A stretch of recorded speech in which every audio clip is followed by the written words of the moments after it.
Éducation, ce genre de film a-t-il un impact sur l'estime de soi des enfants?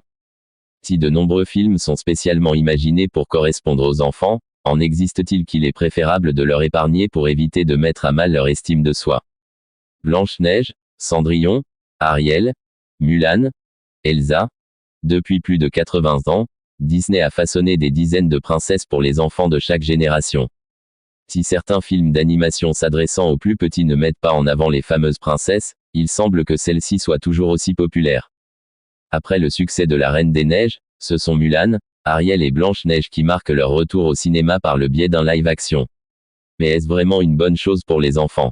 Dans une étude publiée dans la revue Psychology of Popular Media, des chercheuses se sont intéressées à l'influence des films de princesses sur l'estime de soi des plus jeunes. L'importance de la silhouette des princesses. Pour mener à bien leurs recherches, l'équipe de chercheurs a recueilli les données du projet MEDIA, une étude en cours sur le développement de l'enfant dans un monde saturé de médias. En tout, ce sont 340 enfants, dont les parents ont déclaré la princesse préférée, qui ont été suivis. Ils étaient âgés d'environ 3,5 ans au début de l'étude qui a duré 1 an.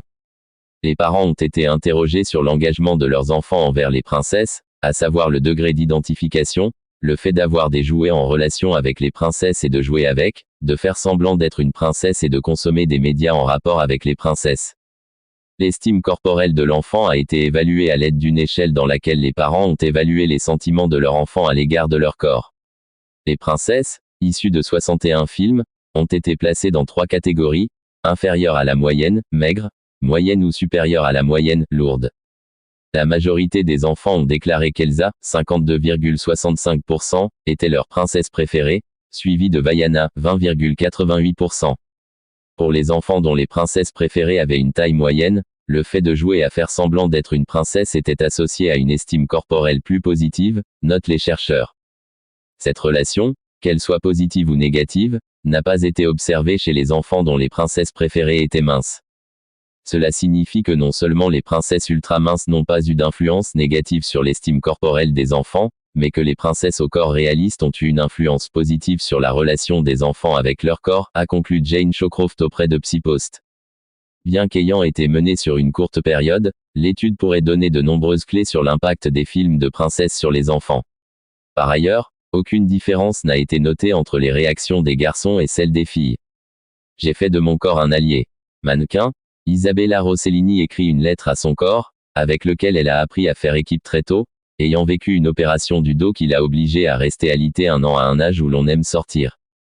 Ciao corpo, heureusement que tu es un corps vivant, que tu bouges. Tu aurais pu être mort. Quand on dit « corps » à un Italien, il voit immédiatement un corps gisant dans une scène d'assassinat ou d'accident de la route. À vrai dire, caro corpo, cher corps, je me sens mal à l'aise de te parler ainsi, comme si tu ne faisais pas partie de moi. Toujours ce regard de jugement dont les femmes sont victimes. Je m'en suis toujours affranchi. Si je ne t'avais pas toi, mon corps, je serais seulement une âme. Je ne pourrais pas vivre sur cette planète. Permets-moi alors de parler de « nous ». Nous avons exposé la mode quand j'étais mannequin. Nous avons dû suivre des régimes. Spaghetti et bon pain n'étaient que des fantasmes. Mais notre lien n'a jamais été schizophrénique. Nous avons noué une relation pragmatique dès l'adolescence qui est, je crois, plus saine. Et cela à cause d'une opération du dos qui nous a contraints à rester 1 an et demi à l'hôpital à cet âge où l'on aime sortir. Il y avait ce risque de ne plus pouvoir marcher, alors j'étais contente par la suite que nous puissions mener une vie normale. Encore aujourd'hui, nous astreindre aux exercices prescrits par le médecin nous aide à dépasser des douleurs parfois sévères. Mais ma vie se poursuit de la même façon, plus ou moins. Parfois, je me demande quand je devrais ralentir. Je m'inquiète que cette partie de nous, ce dos toujours fragile, se bloque soudainement sur une scène de théâtre ou dans une chambre d'hôtel. On vieillit, c'est inévitable. En cosmétique, on parle des anti-âge, moi.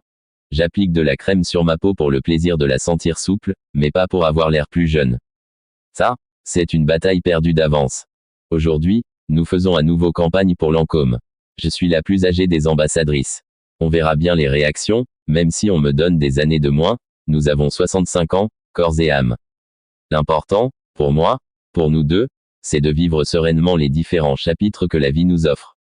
Isabella Rossellini.